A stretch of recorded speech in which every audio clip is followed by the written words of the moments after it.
cœur de l'Afrique orientale se trouve une vaste prairie non cartographiée.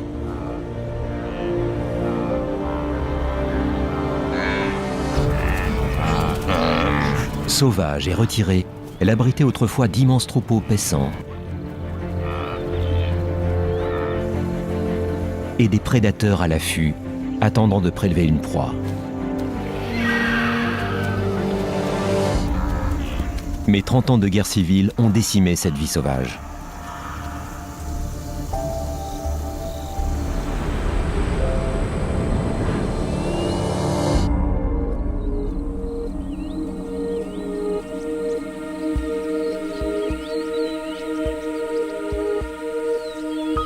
La paix est maintenant revenue dans cet Éden ravagé, mais toujours beau.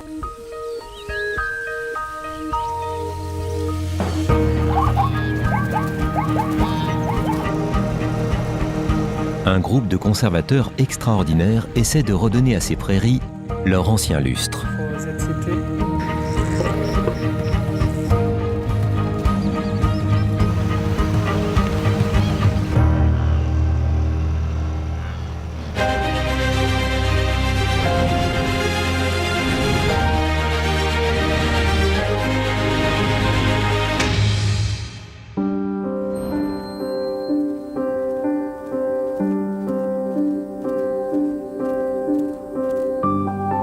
Durant des siècles, la plaine de Liowa en Zambie était protégée par le peuple Lozi en tant que chasse royale. Devenue parc national, c'est une des plus anciennes réserves d'Afrique.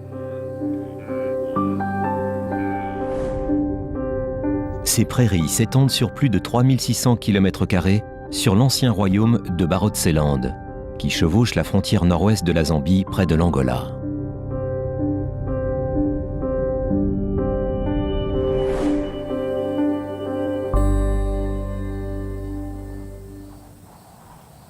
Historiquement, les lions régnaient sur ces prairies. Mais plus maintenant. Près de 30 ans de guerre civile chez le voisin angolais ont tout changé. L'impact de la guerre qui a commencé après l'indépendance en 1975 s'est fait sentir en Zambie, et le lion de Liowa l'a payé au prix fort. Il a été tué, et ses proies abattues pour leur viande. À la fin, seule une lionne a survécu. L'écosystème de Liowa allait basculer.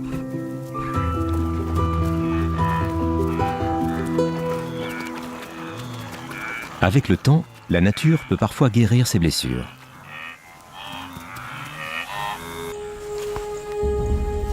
Mais remplacer les pièces manquantes du puzzle écologique demande parfois l'aide de l'homme.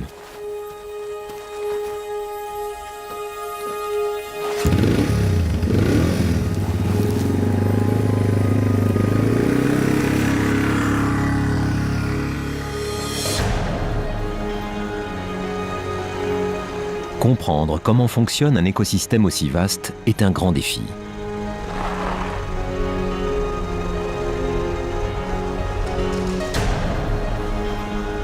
La solution consiste à se concentrer sur les plus grands prédateurs. À Liowa, c'est aujourd'hui la hyène. Ordinairement, la hyène et le lion sont des ennemis mortels, en concurrence pour les proies. Mais ici, l'absence de lion a permis à la hyène de devenir championne de chasse toute catégorie.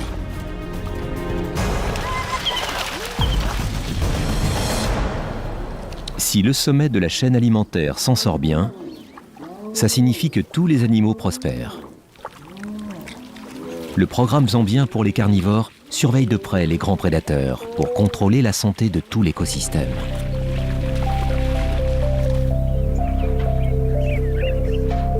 Il est 6 heures du matin, nouvelle journée. La première tâche des scientifiques, c'est de trouver les prédateurs. Ce qui demande un peu de hauteur.